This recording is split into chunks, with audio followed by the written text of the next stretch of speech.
Massive stone monuments stand as silent puzzles across our planet. This video will reveal the hidden supply chains that moved mountains of stone to build them. You will discover the lost engineering and management systems that powered history's greatest constructions, from the pyramids to the Great Wall. How did ancient planners organize thousands of workers to extract and transport colossal blocks across impossible distances?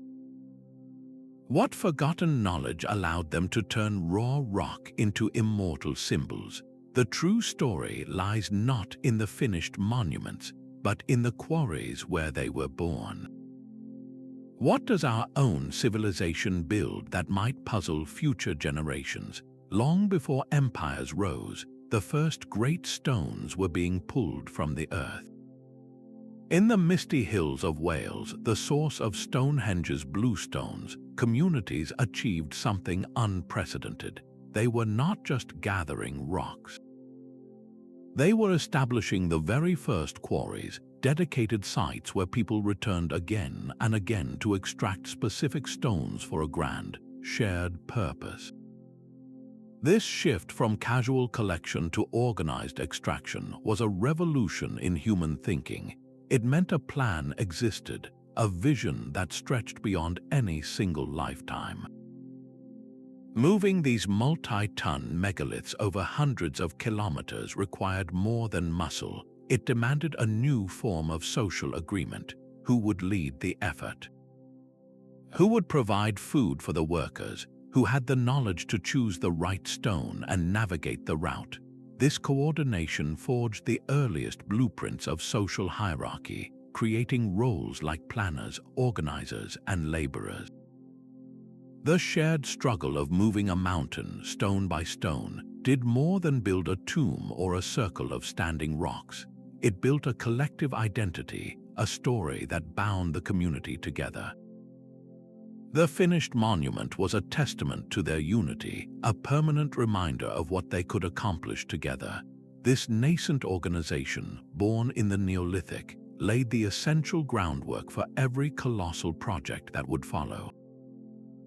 To grasp the true scale of the pyramids, we must first understand the quiet ambition of those first quarriers, who looked at a hill and saw not an obstacle, but the raw material for a legacy. Granite obelisks piercing the Egyptian sky began their lives as unbroken rock in the scorching heat of Aswan. Here, along the Nile, the bedrock itself was a canvas for ambition. Egyptian engineers faced a monumental task, freeing stone from the earth with nothing but copper chisels, dolerite hammers, and a profound understanding of their material. One of their most brilliant techniques involved thermal shock. They would build fires directly on the granite surface, heating the stone until it was searing hot, and then suddenly douse it with water. The rapid contraction caused the rock to fracture along predictable lines, creating the initial separation for blocks weighing hundreds of tons. This was not brute force, it was a precise application of physics. The evidence of this sophisticated work is still visible today in the form of the unfinished obelisk, a colossal shaft that cracked and was abandoned in the quarry.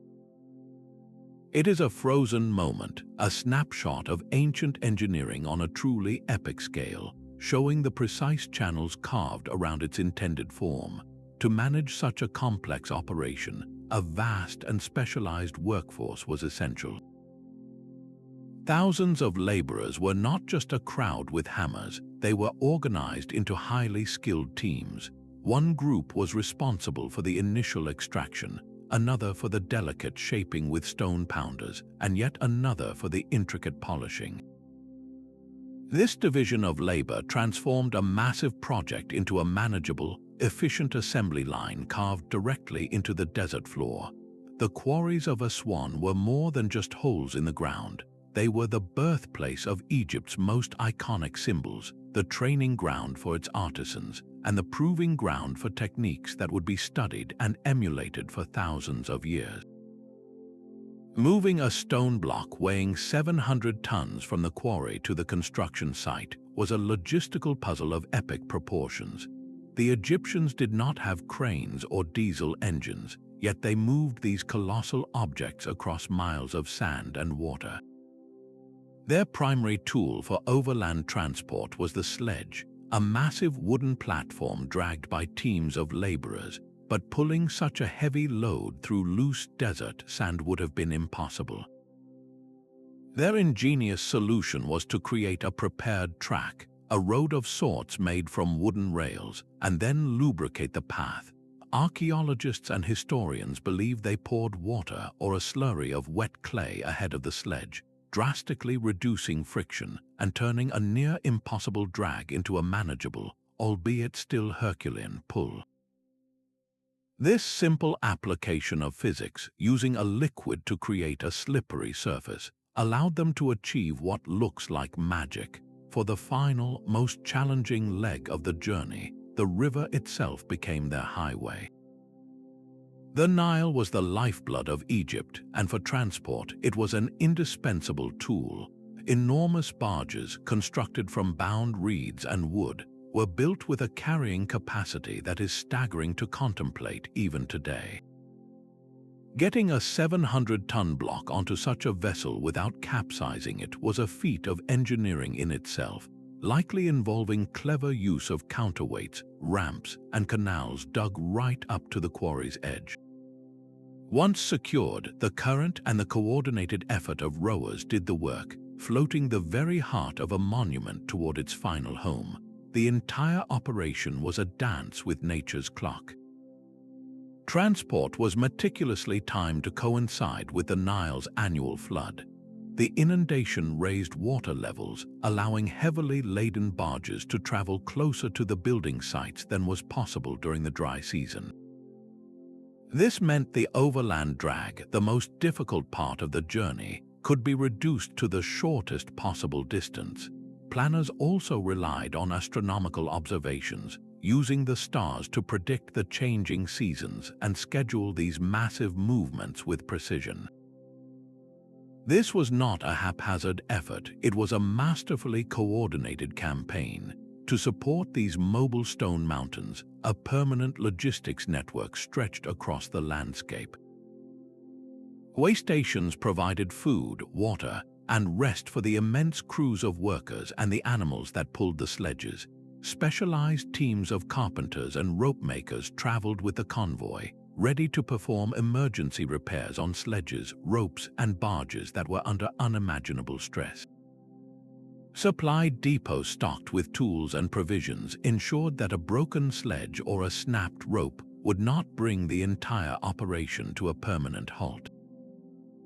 This seamless support system transformed a single, vulnerable journey into a resilient, flowing supply chain. The true monument was not just the final pyramid, but this invisible network of planning and human coordination that made its construction possible. Centuries later, and 1,000 miles to the north, another civilization perfected this art of extraction on an industrial scale. The white marble mountains of Carrara in Italy became the literal bedrock of the Roman Empire's architectural identity. Here, entire mountain faces were systematically dismantled, their pure white stone shipped to every corner of the Mediterranean. This was not merely quarrying, it was a form of organized geology, reshaping the very landscape to feed an empire's ambition. The Romans brought a new level of engineering to the process. They improved upon existing tools, developing heavy iron picks and chisels that could withstand the relentless punishment of stone.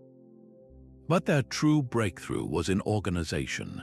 They employed a technique called trenching, where teams of workers would carve deep, narrow channels around a massive block, isolating it from the living rock. Then, using a system of wooden wedges driven into pre-drilled holes, they would soak the wedges with water. As the wood expanded, it created immense, controlled pressure that cracked the block free along a clean, predetermined line. This method allowed them to extract enormous, pristine columns and slabs with astonishing efficiency. The sheer scale of labor was staggering, managed by a complex imperial administration that treated stone as a strategic resource. The emperor himself controlled the rights to these prized quarries, and a dedicated bureaucracy oversaw every aspect of production. Imperial procurators set strict annual quotas for each quarry, dictating how much stone of which type and size was to be produced. This was not left to chance. The administration managed a vast workforce of both skilled free laborers and slaves, all organized into specialized teams much like a modern corporation. There were extractors, rough shapers, master carvers, and polishers, each with their own role in a continuous, flowing production line. This system enabled a revolutionary concept in construction: standardization. The Romans introduced uniform stone sizes, particularly for bricks and blocks. Imagine the efficiency this created. A builder in distant Gaul or North Africa could order a shipment of marble from Carrara, confident that every piece would fit the architectural plans without costly, time-consuming adjustments on site. This was the ancient world's version of mass production. Quality control was rigorously enforced. Stones were inspected and graded, and only the best were marked for imperial projects. This obsession with order is permanently etched into the stone itself. Archaeologists have found thousands of quarry marks, chiseled inscriptions that acted as a sophisticated accounting system. These marks identified the quarry of origin, the work crew responsible, the date of extraction, and the intended destination. They are the barcodes of the ancient world, allowing administrators in Rome to track inventory and manage a supply chain that stretched for thousands of miles. This meticulous, systematic approach is what truly powered Rome's architectural revolution. It was not just about having stronger concrete or more elegant designs.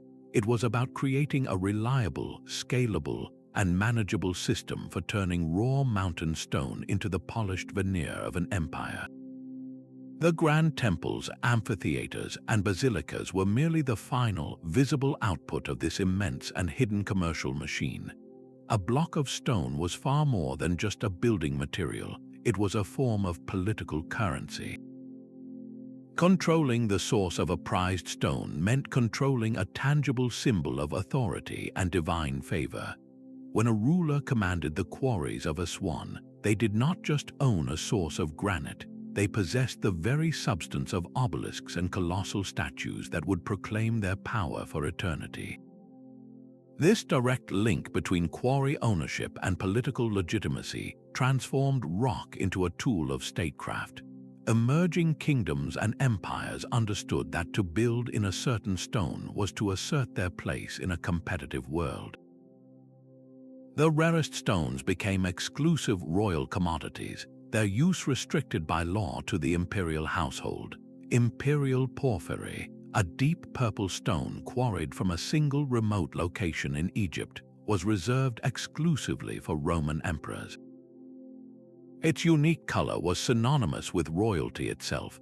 Similarly, deep blue lapis lazuli, mined from distant Afghanistan, was not used for grand structures but for inlays and ornaments that adorned the tombs and regalia of pharaohs and kings. Possessing such materials was a public declaration of global reach and immense wealth. This stone-based economy operated on a grand diplomatic stage. The gifting of finished columns, ornate sarcophagi, or even raw blocks of marble between rulers was a common practice, a way to cement alliances and demonstrate one's resources without saying a word. A king who could afford to give away a shipload of perfectly carved marble was broadcasting his control over a sophisticated and wealthy production system. This exchange was the ancient equivalent of a modern arms deal or a major trade agreement, solidifying friendships and intimidating rivals. Consequently, quarry ownership often determined the architectural destiny of entire cities. A city-state that controlled a local source of high-quality limestone or marble could afford to build magnificent temples and public squares, attracting trade, talent, and prestige. A rival city without such resources might be limited to humble brick and timber, forever relegated to a secondary status. The quarries themselves became strategic military assets, as valuable as any fertile farmland or silver mine. Wars were fought over them, treaties specified their ownership, and empires were built, quite literally, from the ground up. The true power of a state could be measured not just by the size of its army, but by the depth of its quarries and the quality of the stone they yielded. The political power of stone found its ultimate expression in the spires of medieval cathedrals.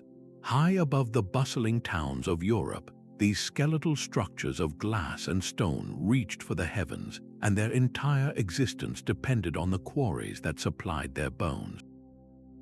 This was not the imperial organization of Rome, but a new, decentralized system driven by faith and fueled by local ingenuity.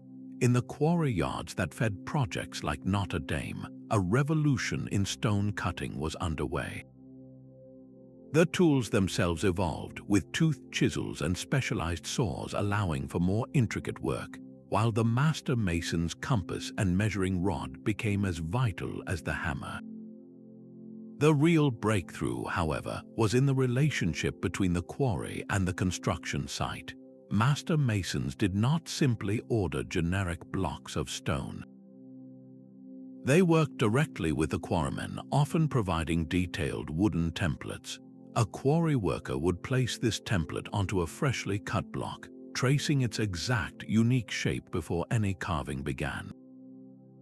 This ensured that every single stone for a complex rib vault or a flying buttress would arrive on site ready to slot perfectly into its predetermined place, a three-dimensional puzzle assembled in the sky.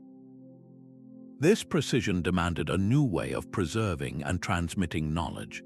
The secrets of geometry, structural physics, and stonework were no longer held by an imperial bureaucracy but by powerful guilds. These organizations of masons and quarrymen controlled quality with an iron grip, training new generations through a long and rigorous apprenticeship system. A young boy would spend years learning to rough out blocks before ever being allowed to touch a chisel for fine carving. This system turned skilled labor into a protected, hereditary craft, ensuring that the technical knowledge required to build a cathedral was not lost between generations.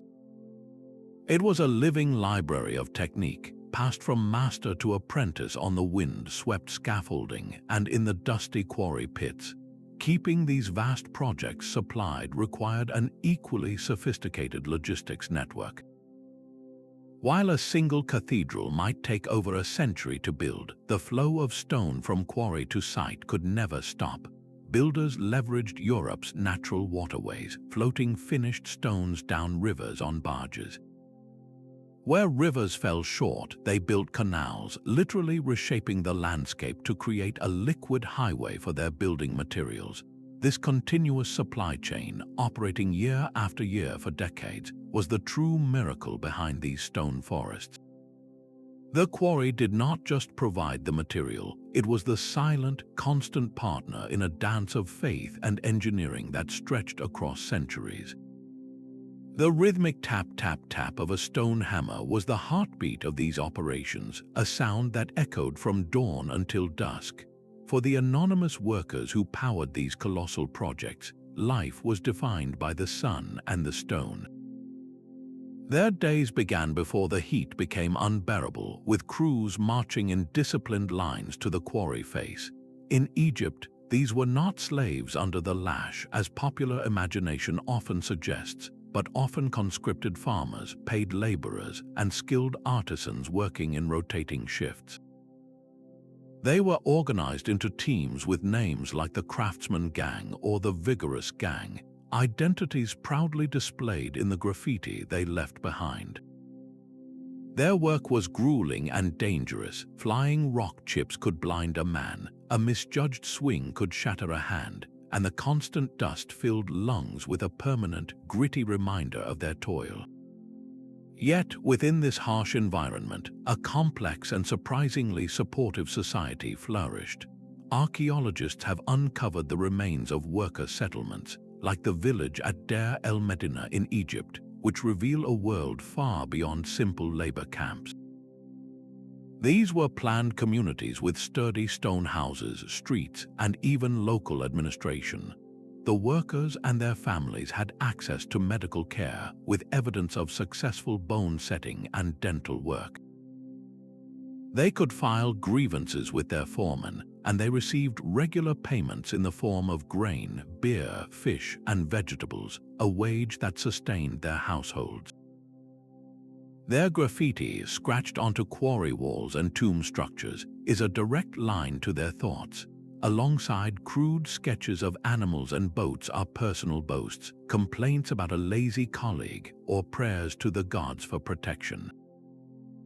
This was not the silent suffering of a faceless mob. It was a community of individuals with hopes, frustrations, and a clear sense of their own contribution. Skill was the true currency in this world, and it offered a path to respect and better conditions. A young boy might start as a water carrier, but through years of apprenticeship, he could rise to become a skilled stone cutter, a master draftsman who could read templates, or even an overseer. The most talented sculptors were revered, their names sometimes recorded for posterity. This specialization was the engine of efficiency. One team, the quarrymen, focused solely on the initial extraction, using fire and water to crack the granite free. Another group, the stone pounders, would then rough-shape the block with heavy dolerite hammers. Finally, the finest craftsmen, the polishers and carvers, would use abrasives like sand to achieve a mirror-like finish or to etch hieroglyphs with breathtaking precision. This division of labor meant that a worker could spend a lifetime mastering one specific critical task, becoming an irreplaceable part of a machine far greater than himself. Their legacy, therefore, is a paradox of brutal hardship and profound accomplishment. They endured backbreaking labor, constant danger, and years away from their homes. Yet they also built communities, developed elite skills, and took visible pride in the monuments rising from their efforts. To see only the pyramids and not the people who raised them is to miss the story entirely. These structures are not just testaments to pharaohs and kings. They are collective tombstones for the thousands of ordinary men and women whose names are mostly lost to history, but whose hands shaped the very bedrock of civilization. What drove them to such a relentless, multi-generational effort? The answer lies not in the stone itself, but in the powerful beliefs that gave their labor meaning. High in the Andes, the stone itself seems to flow. The Inca quarries surrounding Cuzco were laboratories of a unique architectural philosophy, where workers treated granite and limestone not as inert blocks to be conquered, but as a living material to be persuaded. Without iron tools or the wheel, they achieved a precision that defies modern understanding. Their method was one of relentless refinement. Using harder stones as hammers, they would pound the surfaces, gradually bruising and abrading the rock into shape. The true marvel, however, came after the stone left the quarry. Each irregularly shaped block was then painstakingly fitted to its neighbors. The process was like solving an immense three-dimensional stone puzzle.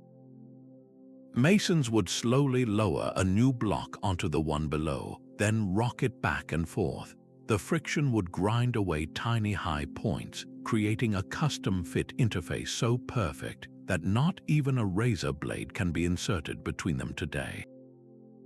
This was not just about aesthetics, it was brilliant engineering. The absence of rigid mortar was the secret to their strength. When an earthquake strikes, a mortared wall is brittle, and the mortar itself becomes a point of failure. But an Inca wall, with its interlocking, slightly mobile stones, dances. The blocks shift and settle during a tremor, absorbing the energy, and then often settle back into their original position. They built structures that could literally shrug off the mountain's fury. Organizing the labor for such meticulous work across a vast, mountainous empire required a social engine unlike any other. The Inca did not use money. Instead, they powered their state through a labor tax system called the Mita. Every household across the empire owed a certain number of days of work each year to the state. This was not slavery, but a mandatory civic duty. A farmer from a coastal village might travel for weeks to serve his turn in a distant quarry or on a road-building crew. This rotating system created a continuous, empire-wide workforce that could be mobilized for massive projects without devastating any single community's ability to feed itself. It was a breathtakingly efficient way to harness human effort on a continental scale. Transporting the fruits of this labor was its own epic challenge. How do you move a 100-ton stone over a mountain pass without wheels or draft animals? The Inca solution was a masterclass in applied physics. They built extensive networks of ramps, often constructing earthen causeways up steep inclines. To move a colossal block, teams of hundreds would pull with braided fiber ropes, while others positioned log rollers underneath. The real ingenuity was in control. They likely used gravity to their advantage, guiding descending stones along prepared slipways, and used water to lubricate steep ramps, creating a muddy slide. It was a slow, deliberate, and immensely dangerous ballet of leverage and coordinated muscle. This entire process was guided by a profound, intimate knowledge of the stone itself. Quarry workers were geologists by experience. They knew that a stone from one particular outcrop had a different grain, a different response to fracturing than a stone from another. They selectively quarried specific types of rock for specific purposes. Dense, hard andesite was chosen for foundations and the most critical load-bearing stones, while softer limestone might be reserved for interior walls or intricate carvings. They matched the material to the task with an artisan's eye, ensuring that every piece of their architectural tapestry was not only perfectly fitted, but also perfectly suited for its role. This holistic approach, from the quarryman's intuitive geology to the mason's perfect fit, created some of the most resilient structures ever built by human hands. Their walls still stand, not as ruins, but as a silent challenge to our own notions of permanence. The open sea became the final and most perilous link in the quarry's supply chain. Across the Mediterranean, specially designed ships carried a new kind of treasure, their holds filled not with gold or spices, but with mountains of raw stone. These vessels were the heavy freighters of the ancient world, engineered with a unique challenge in mind. Their hulls were reinforced with extra beams to withstand the immense, shifting weight of a marble column during a storm. Loading such a cargo was a delicate operation in itself, requiring a network of ropes and pulleys to lower multi-ton blocks into the ship's belly without capsizing the entire craft. Yet for all this preparation, the risks were ever present. A sudden squall could snap a mast, waves could pry cargo loose, turning it into a deadly battering ram, and a navigational error could send a king's ransom in stone to the ocean floor. Every voyage was a high-stakes gamble against the elements. This maritime highway reshaped the economic landscape of the ancient world. Quarries fortunate enough to be located directly on the coast or along a navigable river held an immense advantage. A quarry like Carrara in Italy had direct access to the sea, allowing its famous white marble to be shipped to construction sites from Rome to North Africa with relative ease. In contrast, an inland quarry faced the crippling cost and difficulty of overland haulage before its stone could even reach a port. This geographical luck created powerful stone exporting hubs, their fortunes rising and falling with the demand for their particular rock. From these hubs, a truly international market emerged. A wealthy Roman patrician could stroll through a stone merchant's yard and choose from a global selection. There might be gleaming white marble from Greece, sturdy red granite from the deserts of Egypt, or distinctive green-veined Carrara marble from the island of Euboea. Each type of stone carried its own prestige and price tag, its very presence in the yard a testament to the reach of Roman commerce. This was not just trade, it was a display of imperial power, the ability to command the resources of the entire known world and assemble them in a single city. The evidence for this bustling maritime trade lies preserved on the seabed. Ancient shipwrecks loaded with stone cargo are time capsules of this industry. Archaeologists have discovered vessels that sank while carrying unfinished columns, stacks of prefabricated sarcophagi, or rough-cut blocks clearly marked with quarry inscriptions. By studying these wrecks, we can trace the precise routes these stone-laden ships followed. We can see that a ship from Anatolia, loaded with creamy limestone, was bound for a harbor in Lebanon before it was lost. These sunken cargoes are the silent, physical proof of the connections that bound ancient civilizations together, a network of stone that stretched across thousands of miles of open water. The true genius of ancient quarry masters was their ability to see the future monument hidden within a mountain. They did not see a chaotic jumble of rock, but a geometric puzzle waiting to be solved. Before a single hammer fell, they would visualize the final columns, blocks, and slabs nested within the living stone, planning the extraction like a master sculptor revealing a form from raw marble.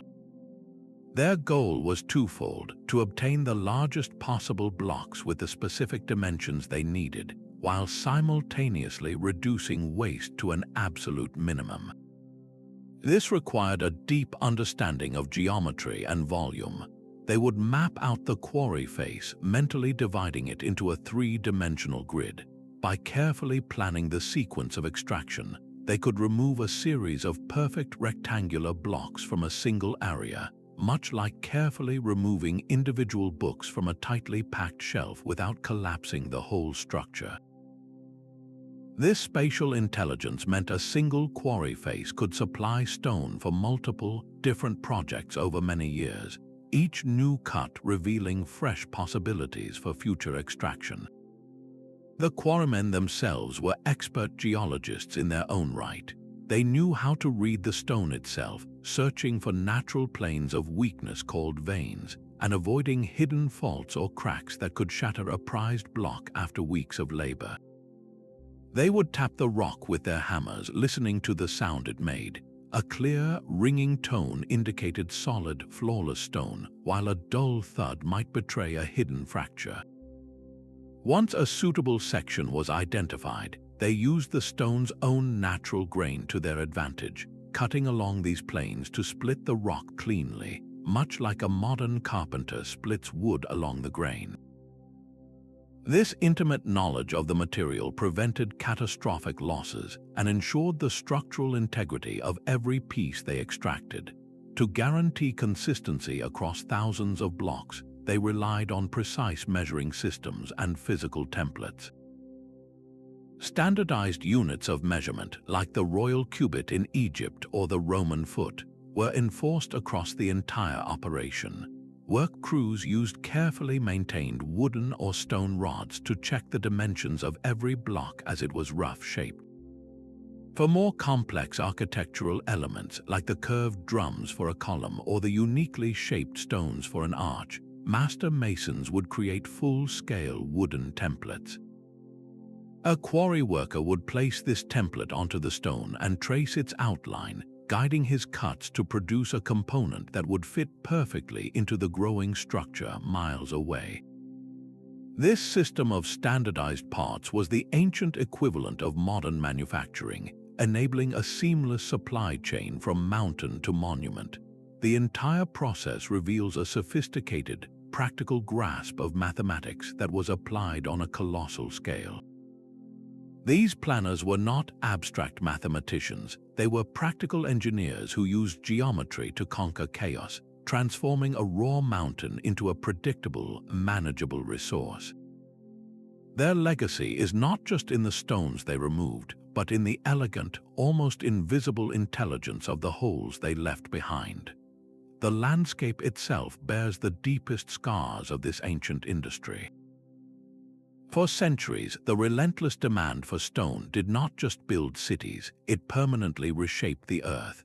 The great marble quarries of the Mediterranean were not just holes in the ground, they were massive geological operations that altered the very fundamentals of a place. The most immediate change was to the land's shape. Workers would carve away entire hilltops, creating sheer cliffs hundreds of feet high where gentle slopes once stood. They cut deep pits that exposed layers of geology never meant to see the sun.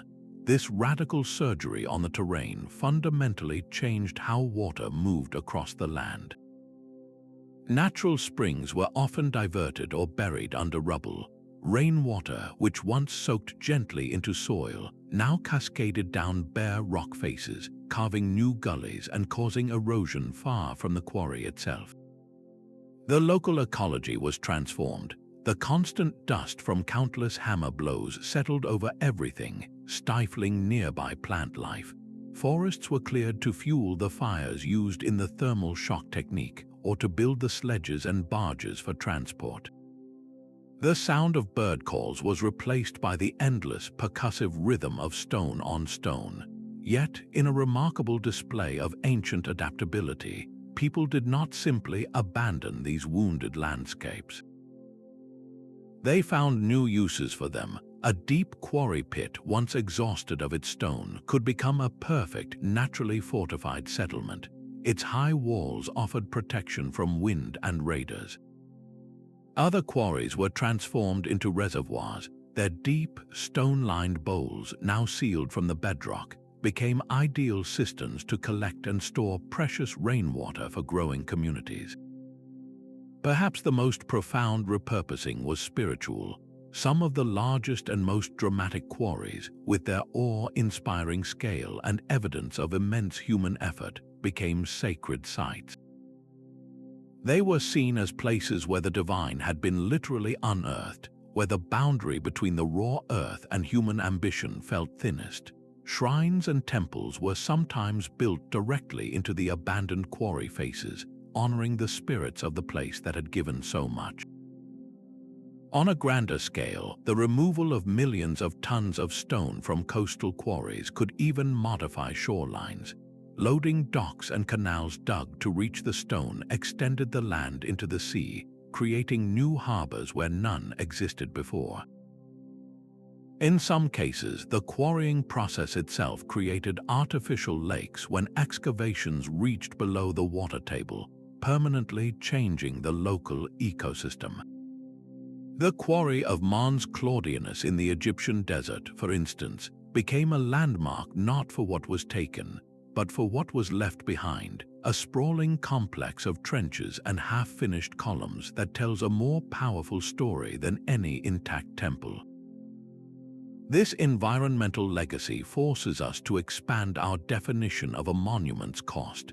It was not just measured in human labor, but in diverted rivers, cleared forests, and permanently altered horizons. The true footprint of a pyramid or a cathedral extends back to the silent, reshaped earth of the quarry that gave it birth, a cost etched as deeply into the land as the structures are into our memory.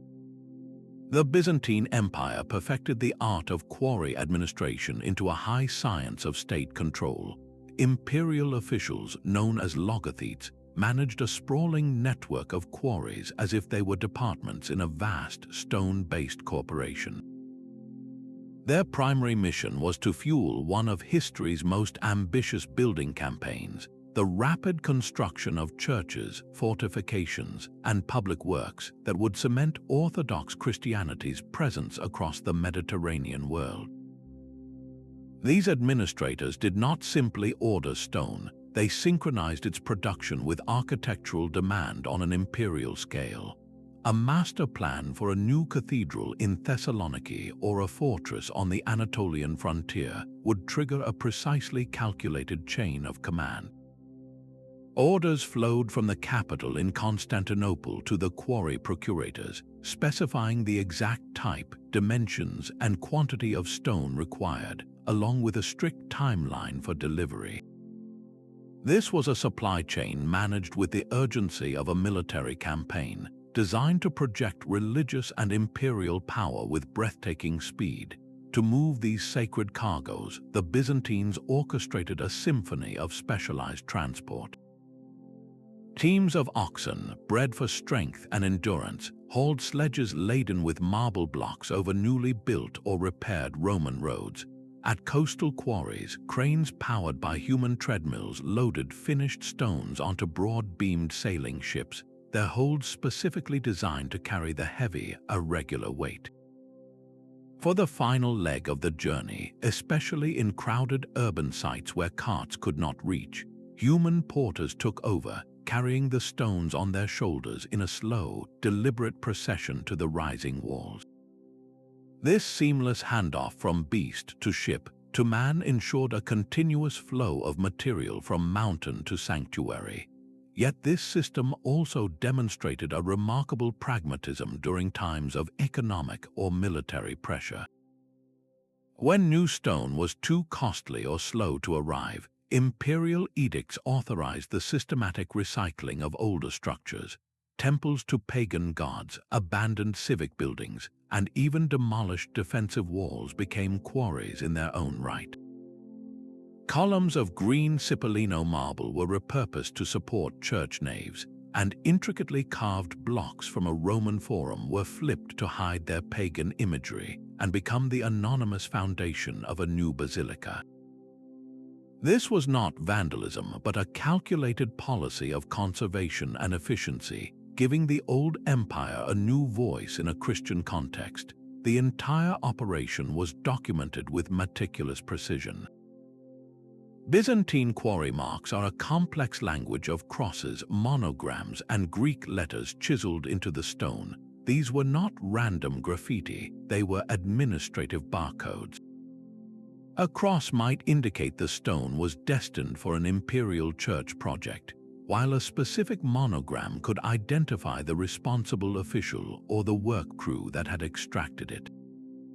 Surviving parchment scrolls and ledgers detail expenses for oxen, rations for porters, and payments to ship captains, creating a paper trail that allowed auditors in Constantinople to track the cost of every single block.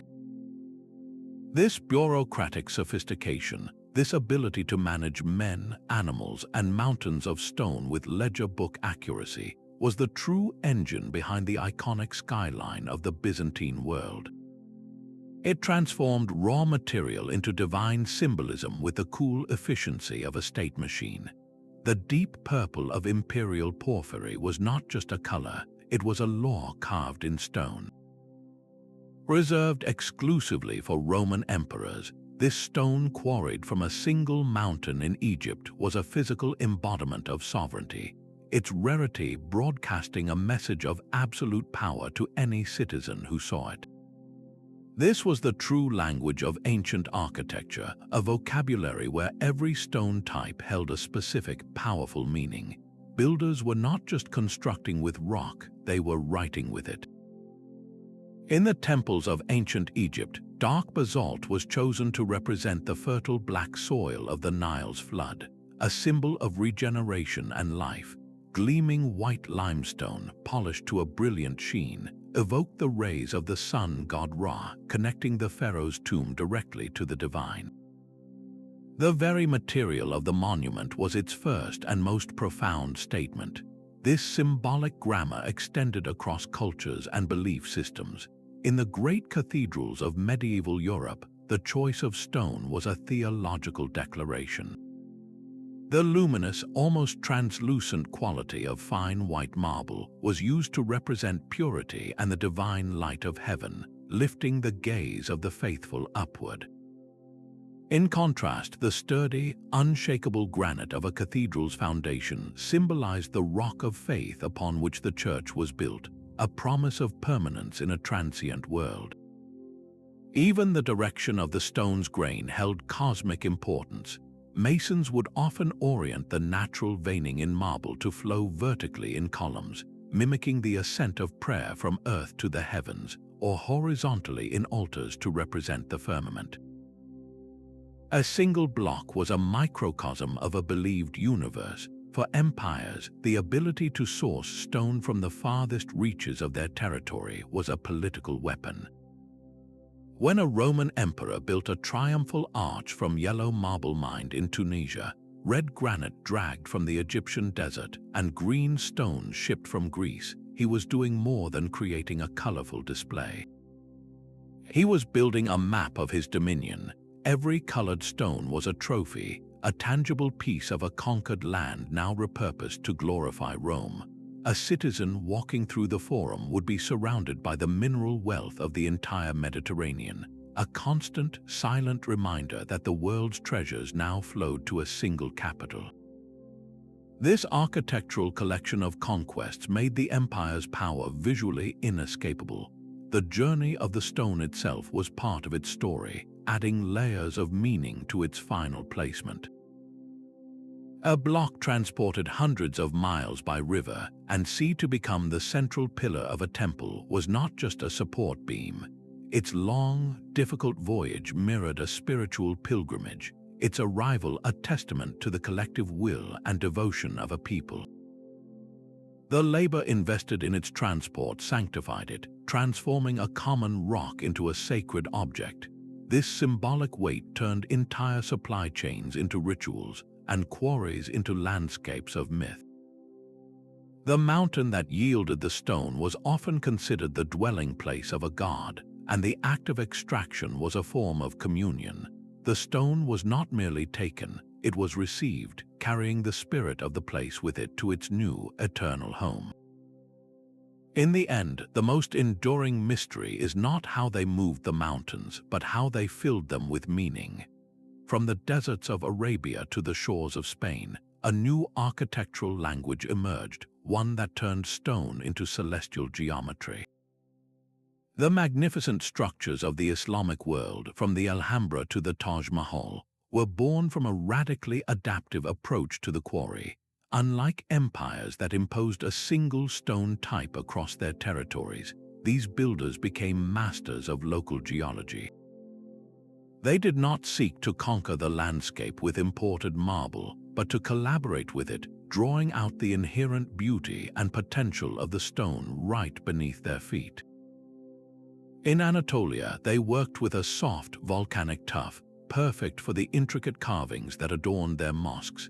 In the Indian subcontinent, they embraced the radiant white Makrana marble, its luminous quality ideal for capturing and reflecting the sun. This regionalism created a breathtaking diversity of styles, each structure speaking with the unique accent of its local stone, yet all united by a common mathematical and spiritual vocabulary. The true test of this philosophy was achieving perfect harmony with a material that was inherently unpredictable. The quarry masters had to become experts in the character of every local stone vein. They learned how a particular sandstone from a specific hillside would respond to the chisel, or how much weight a block of local limestone could bear before fracturing. This deep, intimate knowledge allowed them to push their materials to the absolute limit, creating forms that seemed to defy the very nature of stone itself. The most visible expression of this genius was in the breathtakingly precise stone mosaics that cover entire walls, creating these complex geometric patterns where thousands of individually cut pieces interlock without a single gap required quarry operations of incredible precision. Each tiny tile, each star and polygon began its life as a block in the quarry, carefully selected for its uniform color and grain. The quarry workers would rough cut these blocks into slabs of a consistent thickness, a foundational step that allowed the artisans back at the construction site to then slice them into the perfect, identical shapes needed for the grand mosaic puzzle. This was a supply chain dedicated to perfection on a miniature scale. This obsession with geometry reached its zenith in the Muqarnas, those stunning, honeycomb-like vaults that seemed to drip from the ceiling like frozen starlight. Constructing a Muqarnas was the ultimate exercise in stone planning. Each individual, three-dimensional cell was a unique, non-repeating shape that had to fit perfectly with its neighbors to form a stable, self-supporting whole. The master mason would create a full set of wooden templates for every single one of these hundreds of unique blocks. These templates were then sent to the quarry, where workers would trace each shape onto prepared stone slabs. The quarries thus produced a prefabricated architectural kit, where every piece was numbered and custom fit long before it ever arrived on site. This method turned the most complex spatial problem into a manageable, sequential assembly, a testament to the power of pre-planning that began deep within the quarry walls. To inscribe the very word of God onto these stone surfaces, a new level of craftsmanship was required. Carving the elegant, flowing curves of Arabic calligraphy demanded a suite of specialized tools far beyond the basic hammer and chisel. Artisans used fine-pointed chisels for the delicate upstrokes, flat gouges for the sweeping downstrokes, and tiny drills to create the perfect dots that punctuate the script. The stone itself had to be just right, a fine-grained marble or limestone with no hidden flaws that could shatter a delicate letter. The quarry's role was to provide flawless canvases, perfectly smooth slabs that would honor the sacred text without a single imperfection. This sacred work was often funded and organized through a powerful social institution known as the Waqf, a religious endowment. A wealthy patron would donate a quarry or the income from a farm to permanently support the construction and upkeep of a mosque or school. This created a self-sustaining economic engine for building. The quarry was no longer just a commercial enterprise, it was a pious act, its output dedicated to God.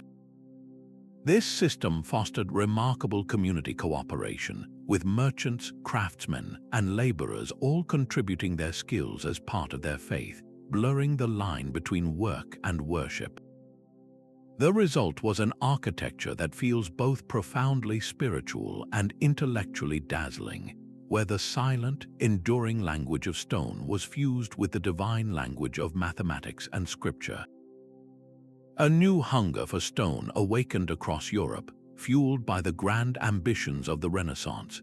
The quarry yards that supplied projects like St. Peter's Basilica in Rome became vast open-air universities, where the lost secrets of classical engineering were painstakingly rediscovered. Architects and sculptors did not just look at Roman ruins as beautiful relics, they studied them as technical manuals. They measured the precise dimensions of columns and analyzed the tool marks on ancient blocks, reverse engineering the methods that had built an empire. This was more than simple imitation. It was a profound intellectual revival, a quest to reclaim a lost science of stone.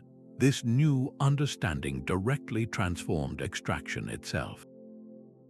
Renaissance engineers improved upon Roman trenching methods, developing more effective iron tools and refining the use of water-soaked wedges to crack colossal blocks from the living rock with greater control. But their true breakthrough was in transportation. They designed enormous, reinforced wooden carts with complex braking systems, pulled by teams of oxen along newly constructed wide roads. Most importantly, they perfected the use of the capstan, a giant rotating winch powered by men or animals walking in a circle. This device provided the controlled, immense pulling force needed to haul multi-ton blocks up inclines and load them onto barges, solving one of the most persistent logistical nightmares of the past. This revolution was powered by a new kind of partnership, the close collaboration between the architect and the quarry master. For the first time since the fall of Rome, the person designing the building worked directly with the person extracting the stone. A master like Michelangelo would not simply send a vague request for marble. He would travel to the quarries of Carrara himself to hand-select the exact blocks for his sculptures, feeling the grain and looking for flaws. This direct dialogue allowed for previously impossible designs. An architect could now dream of a soaring dome or a delicate, freestanding spiral staircase because he could consult with the quarry master on the precise structural capabilities of the stone, ensuring the material could bear the visionary load. This systematic approach extended to the very cataloging of stone itself. For the first time, knowledge about different rock types was meticulously documented in written treatises and illustrated manuals. Builders created detailed charts describing the compressive strength of various marbles, their resistance to weathering, and their workability under a chisel. A quarry master could now consult a reference to learn that a certain limestone from a specific region was ideal for intricate exterior carvings, while a denser sandstone was better suited for heavy foundations. Quarrying was evolving from a mysterious, localized craft into a scientifically informed practice based on shared, verifiable data. The stone itself was becoming a known quantity, its secrets unlocked not by tradition alone, but by observation, measurement, and collaboration. This fusion of rediscovered wisdom and bold new inquiry laid the groundwork for the breathtaking structures that would define an era built on a foundation of resurrected knowledge. Across the world in Imperial China, the scale of stone management reached its absolute zenith. To build wonders like the Great Wall and the sprawling necropolises of emperors, the state developed a quarry administration so vast and meticulous it became a form of governance in itself. This was not merely an industrial operation, it was a centralized machine designed to execute the emperor's will in solid stone. An immense bureaucracy, staffed by scholarly officials, managed every facet of production. These mandarins did not swing hammers, they wielded brush and ledger, tracking the output of thousands of quarries from the Gobi Desert to the southern coasts. They calculated the exact number of workers needed, the volume of stone required for each segment of a wall or tomb, and the precise schedules for delivery. This was logistics as a high art, a system that could mobilize entire provinces toward a single, monumental goal. The lifeblood of this system was its transportation network. Where stone needed to move, the empire built pathways with relentless determination. They constructed wide, stone-paved roads with foundations deep enough to support endless convoys of ox carts. More impressively, they leveraged their mastery of hydraulics, digging vast canal systems that linked remote quarries directly to major rivers. A block of granite for the Great Wall might travel hundreds of miles by barge before it ever felt the strain of an ox, a journey that would have been impossible over land. This seamless integration of water and road transport turned the empire's geography into a compliant tool. To ensure every block met the exacting demands of an eternal project, the Chinese imperial system perfected quality control. Stone was not just judged by its appearance. Officials tested its durability, its resistance to weathering, and its compressive strength.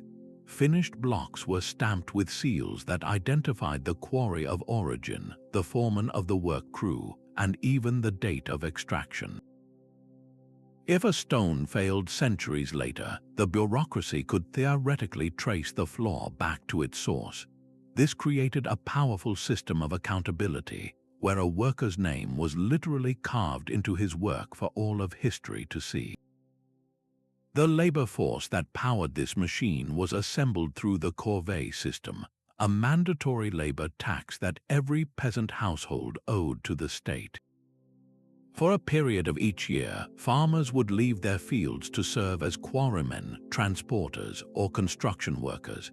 This rotating service provided a massive, renewable pool of manpower without completely destabilizing agricultural production. Alongside this conscripted labor, however, were the true masters of the craft, specialized families who passed their stone-working skills from father to son for generations. These elite artisans were responsible for the most delicate work, the intricate carvings on tombs, the perfect fitting of gateways, and the supervision of stone quality. Their hereditary knowledge was a treasure as valuable as the stone they shaped. This fusion of vast conscripted labor and highly skilled, dedicated artisans created an unstoppable engine of construction. It was an approach that viewed a mountain range not as a barrier but as a resource, and a million workers not as a crowd but as a single, coordinated tool.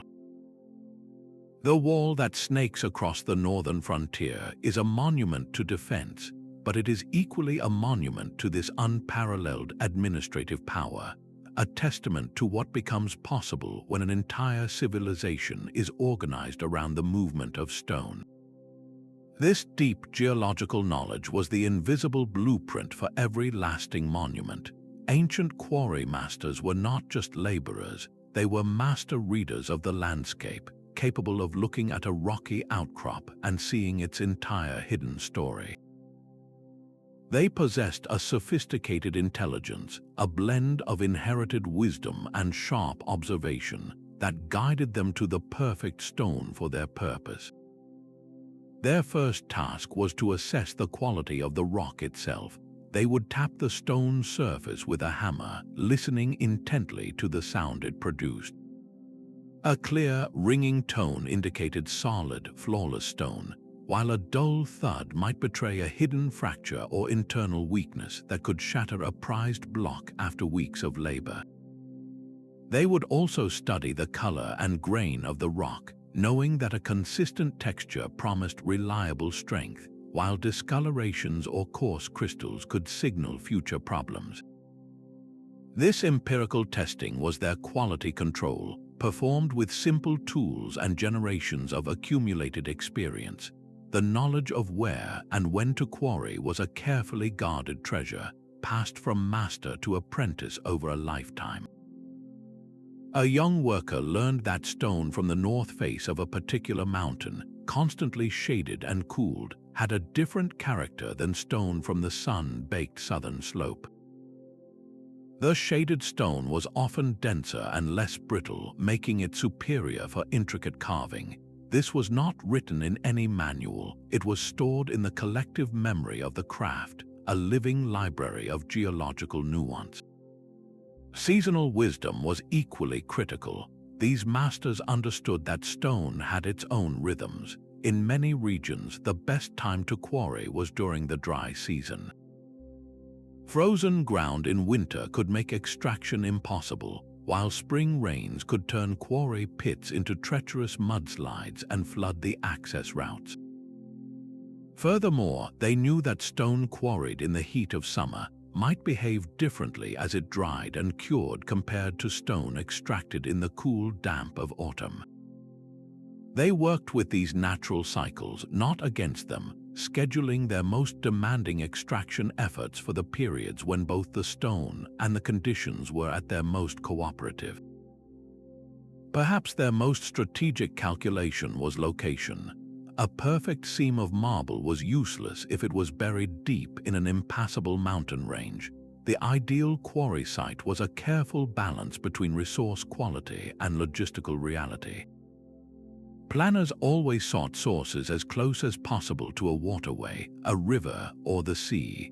The immense advantage of a coastal quarry like Carrara was that its stone could be loaded directly onto ships, avoiding the back-breaking cost and delay of overland haulage. The distance to the final construction site was meticulously calculated. For a project meant to last centuries, establishing a reliable, efficient supply chain was as important as finding the stone itself. This geological intelligence, this ability to see a mountain not as an obstacle but as a partner, was the true foundation of history's greatest building campaigns. It was the quiet, brilliant foresight that ensured the pyramids would not crumble and the cathedrals would touch the sky. The rhythmic hammer strikes that had defined quarry work for millennia were suddenly drowned out by a new sound, the hiss and roar of the steam engine. This was not merely an improvement in tools, it was a complete redefinition of human capability. Steam-powered pumps could now drain water from deep quarry pits, allowing miners to reach previously inaccessible seams of stone. Derricks and cranes, powered by these relentless machines, could lift blocks that would have taken hundreds of men to move. Where teams had once spent weeks isolating a single block, the controlled detonation of dynamite could now bring down entire cliff faces in an instant. The scale of extraction was no longer limited by muscle and patience, but by the sheer power of combustion and pressurized steam. Quarries became gaping chasms in the earth, their depth and breadth expanding at an unprecedented, almost violent pace. The stone itself began to travel in ways previously unimaginable. The railroad did not just transport rock, it collapsed distance. A beautiful, distinctive limestone from a quarry in Indiana could now be shipped economically to a construction site in New York City.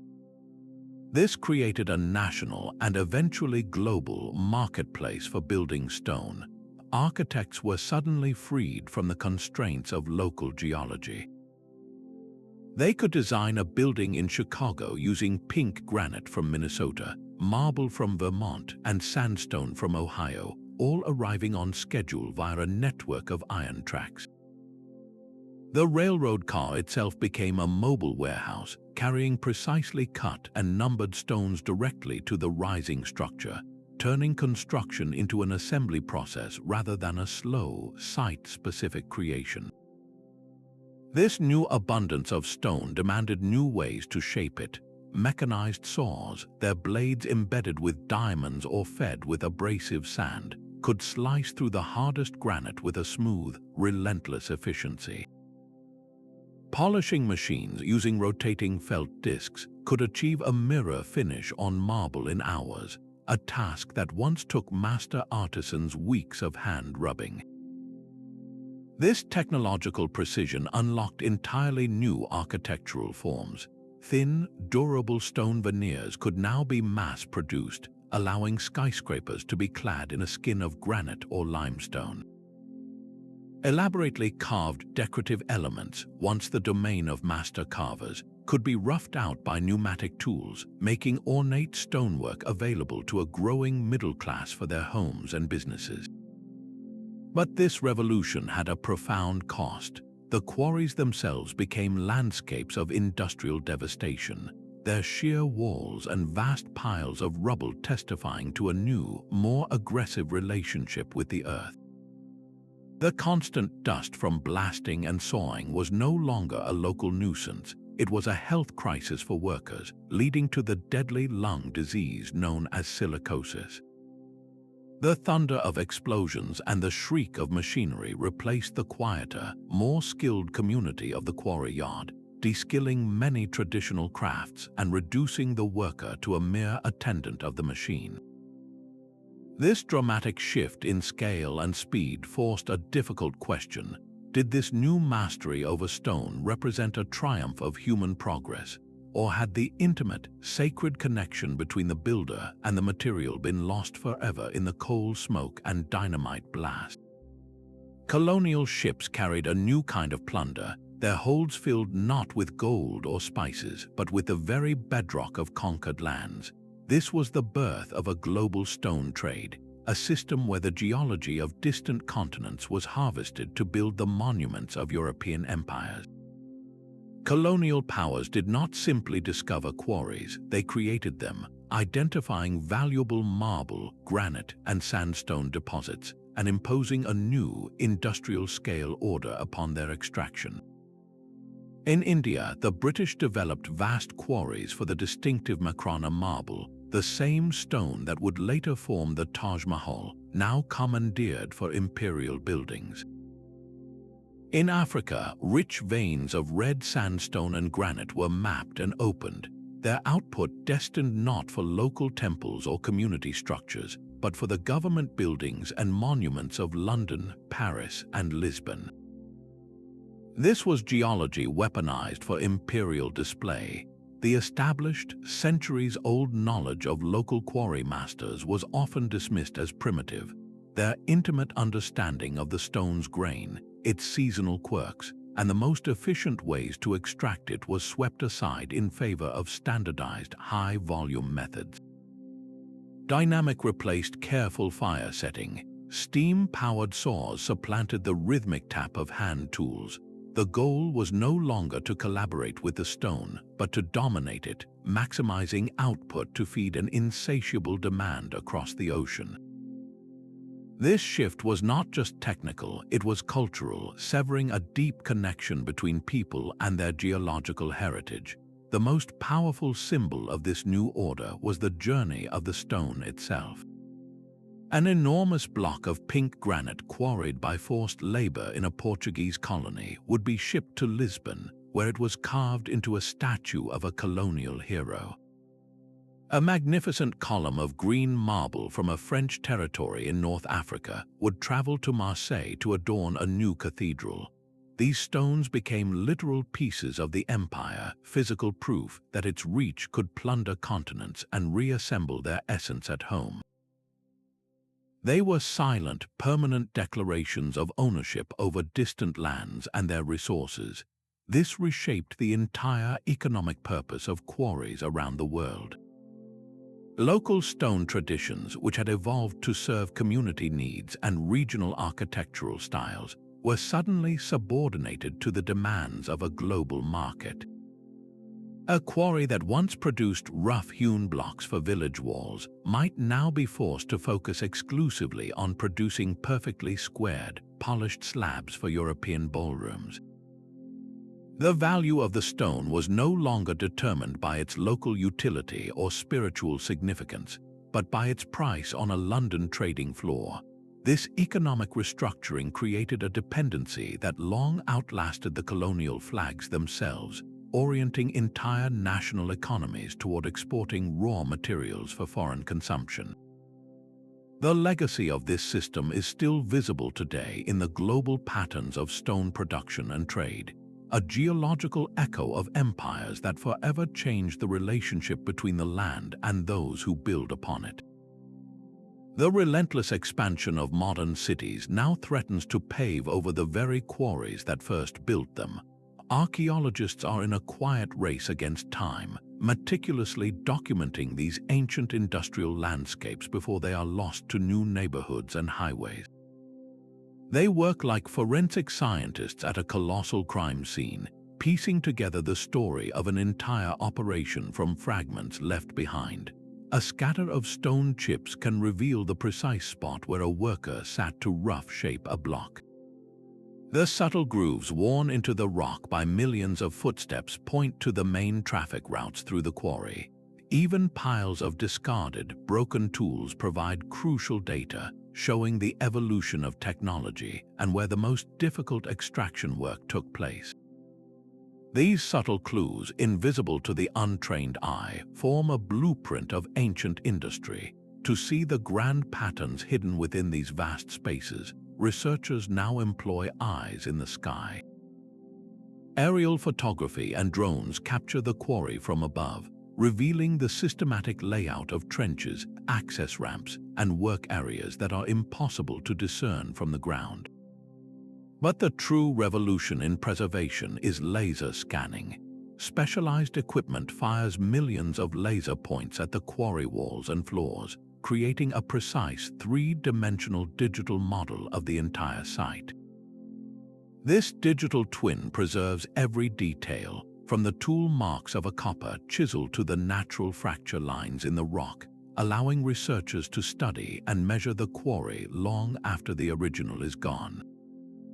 This is more than just preservation, it is a form of digital immortality for our industrial heritage.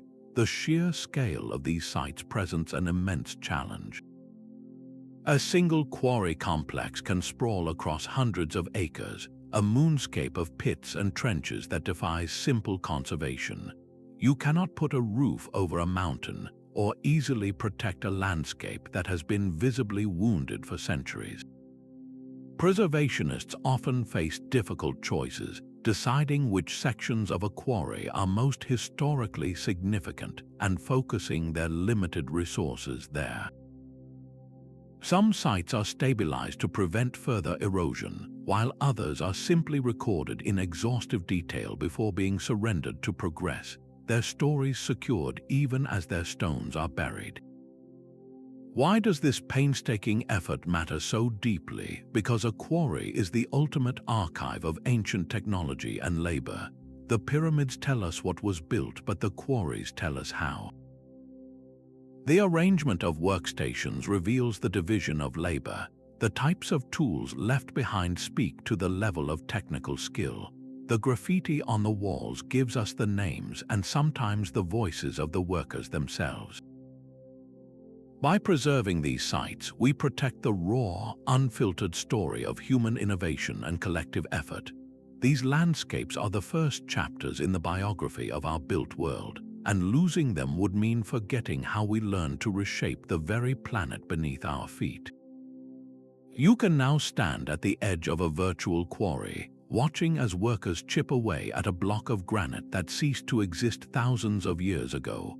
This is the power of digital reconstruction, where virtual reality headsets transport archaeologists directly into the past.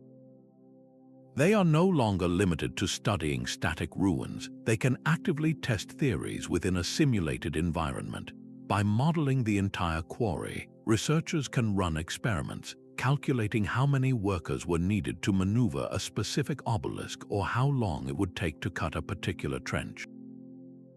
This turns abstract calculations into tangible, visual experiences, revealing the intricate choreography of mass labor that written records never captured.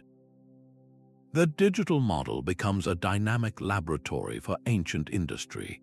Beyond the quarry itself, satellite imagery and geographic information systems are mapping the faint scars of history on a continental scale.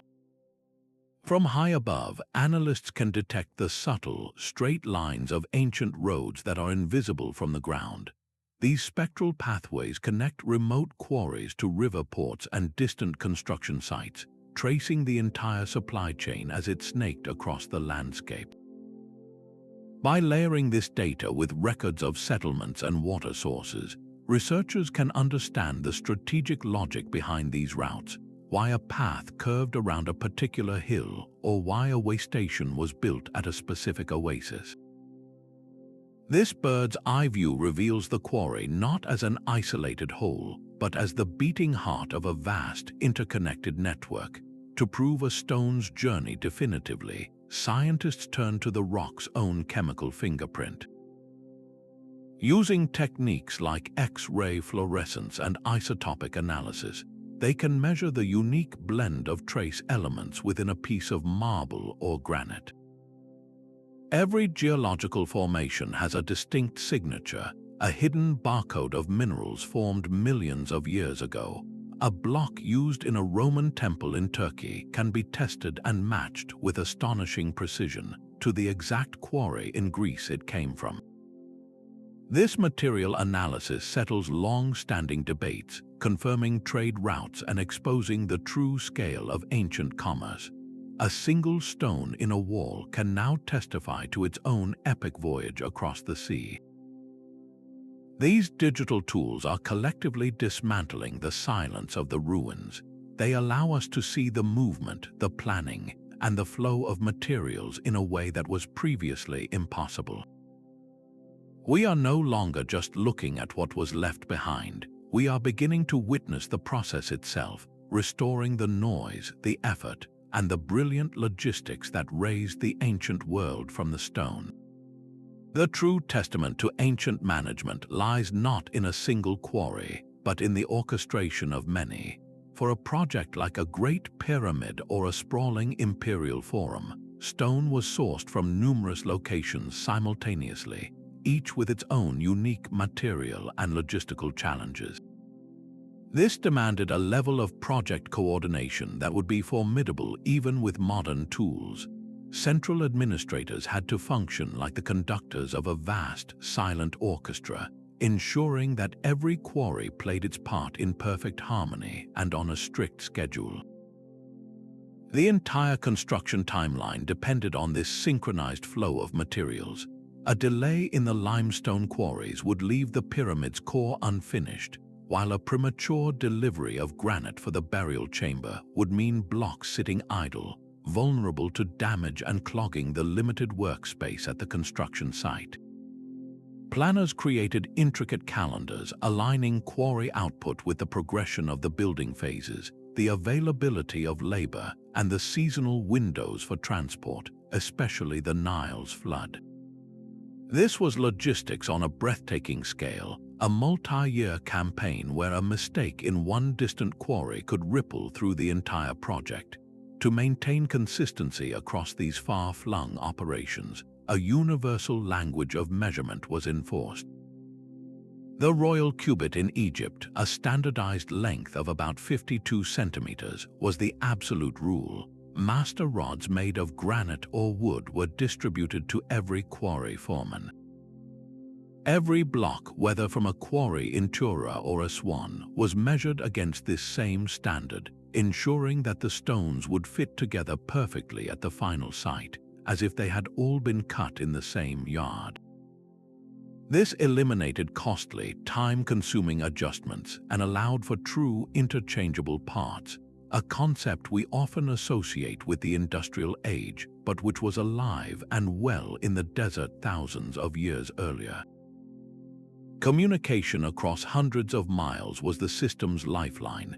Without instant messaging, administrators relied on a network of couriers and swift boats traveling the Nile. These messengers carried detailed dispatches written on papyrus or clay tablets.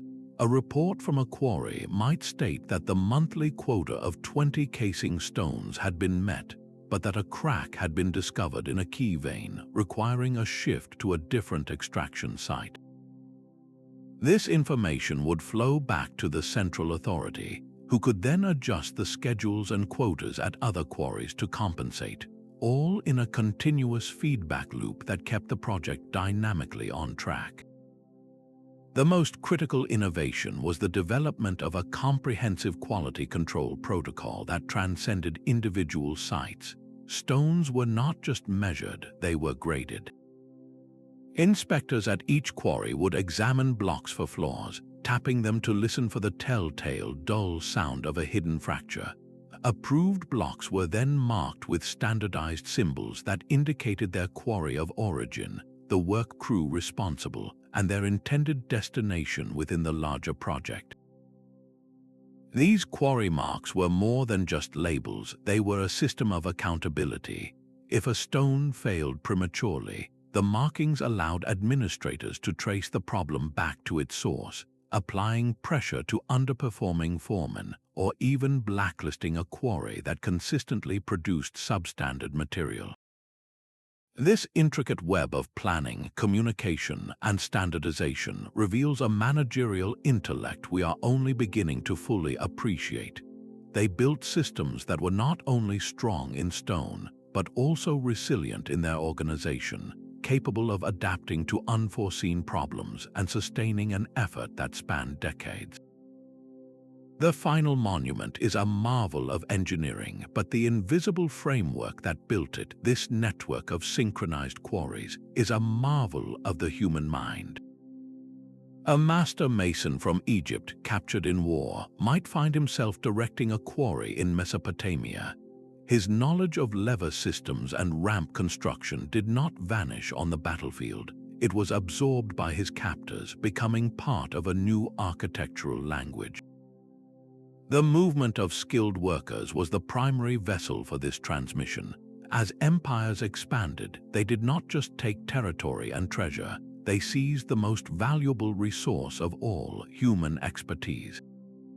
A king who wanted to build in the grand style of a rival power would deliberately relocate entire communities of craftsmen, transplanting their generational knowledge directly into his own heartland.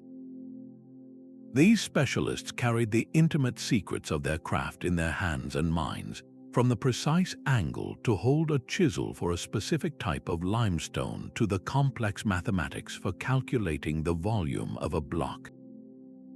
Along the bustling trade routes that connected the ancient world, these artisans traveled not only as captives but also as free migrants, seeking new opportunities and carrying their skills from one great project to the next.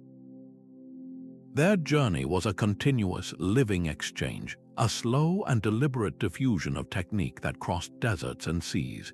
When these experts arrived in a new land, they faced their greatest test, the local stone itself.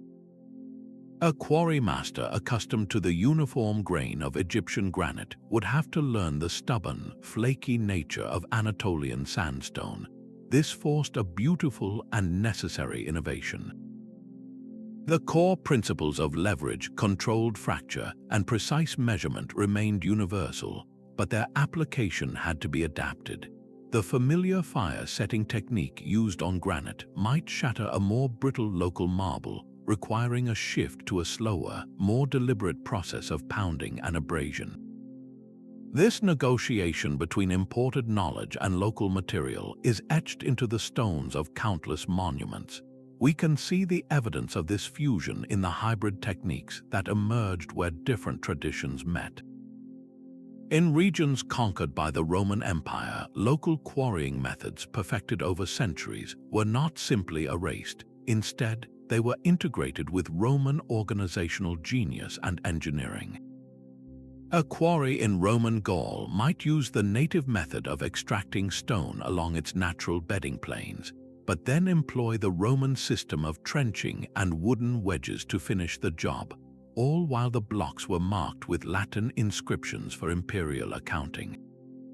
This created a new, more efficient synthesis, a blend of local wisdom and imperial system that was greater than the sum of its parts. The written word and the stones themselves tell this story of cultural exchange. Cuneiform tablets from Mesopotamia detail the rations and management of foreign craftsmen. Papyrus scrolls from Egypt record the dispatch of skilled workmen to distant lands under royal decree.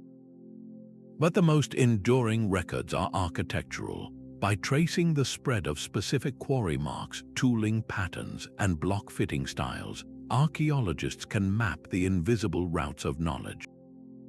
The distinctive diagonal chisel marks of a Phoenician stonecutter might appear on a temple foundation in Cyprus, and then, a century later, show up again on a tomb in Carthage, tracing the path of a migrating family of artisans. This constant, slow-motion conversation across civilizations meant that no great building project was ever truly isolated. The pyramids of Egypt subtly influenced the rock-cut tombs of the Nubians.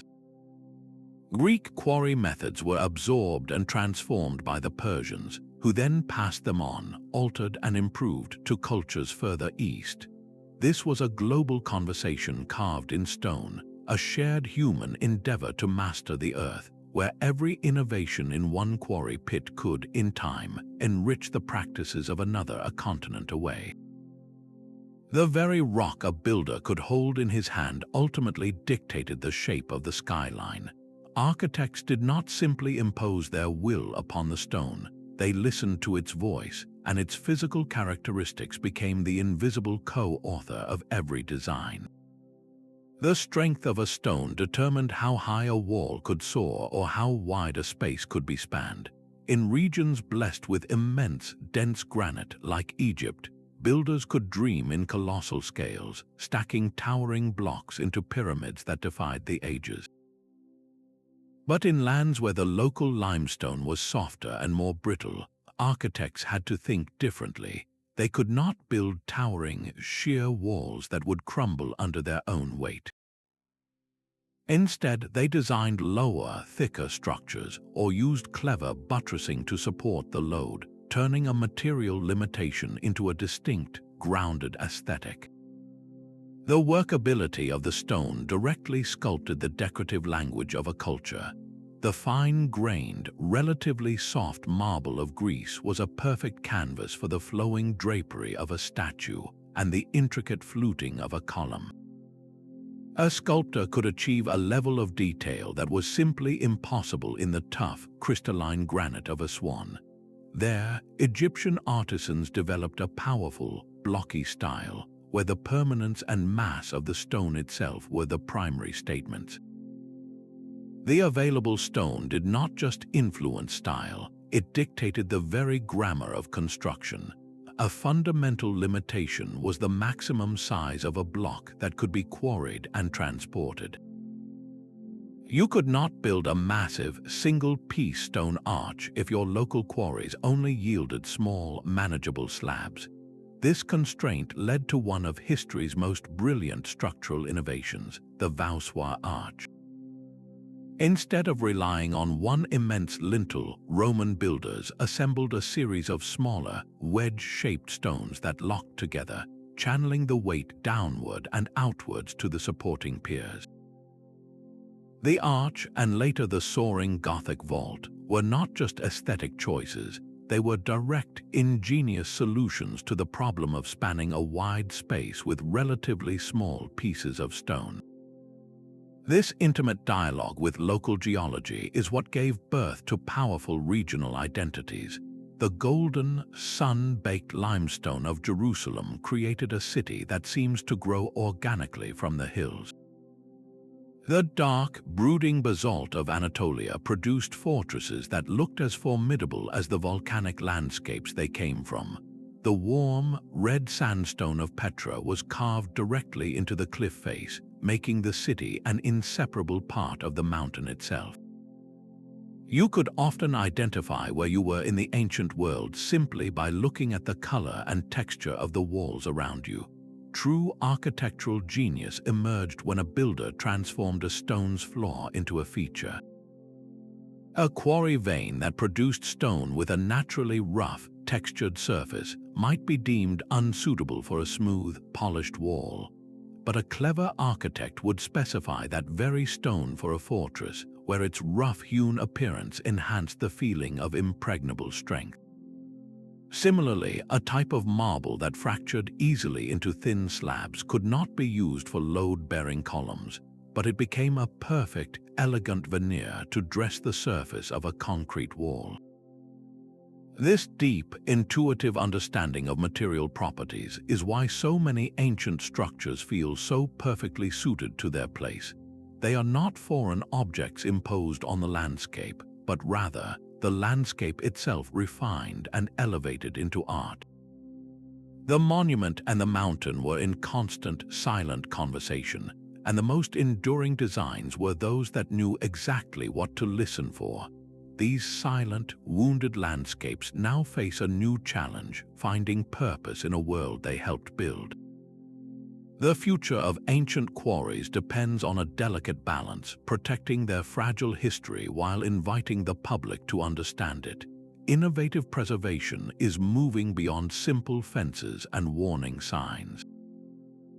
At some sites, carefully designed walking paths and elevated boardwalks allow visitors to float above the archaeological remains, offering breathtaking views without causing erosion or damage to the ancient tool marks below. Augmented reality apps can now bring the empty pits to life, superimposing digital workers and reconstructed cranes onto the viewer's smartphone screen, transforming a quiet field into a bustling industrial site. This fusion of old and new makes the scale and complexity of the operation instantly understandable, turning a walk into a time-traveling experience. The wisdom embedded in these old stones is also guiding a new generation of quarry masters. Modern stone companies are looking back to techniques like the Roman method of trenching with wooden wedges. While they use modern machinery, the principle remains the same, using controlled, natural force to fracture the stone along clean lines, which dramatically reduces waste and energy compared to relentless sawing and blasting. This ancient approach to working with the stone, rather than simply dominating it, is a model for sustainable extraction, minimizing the environmental scar and maximizing the yield from every quarry face. The educational power of these sites is profound. An ancient quarry is a living classroom for long-term human-environment interaction. You can see the direct impact of centuries of extraction, how it changed water flow, altered local ecosystems, and provided the raw material for an entire civilization. This tangible evidence offers a powerful lesson in resource management, showing the consequences of both careful stewardship and unchecked consumption. It provides a deep-time perspective on our own modern struggles with sustainability, reminding us that our industrial footprints will also be read by future generations. This potential is being unlocked by transforming quarries into centers for cultural tourism and hands-on learning. Imagine a visitor not just looking at a carved block, but trying their hand at moving a 1-ton stone on a replica sledge, feeling the immense friction and then the sudden glide as water is poured on the track.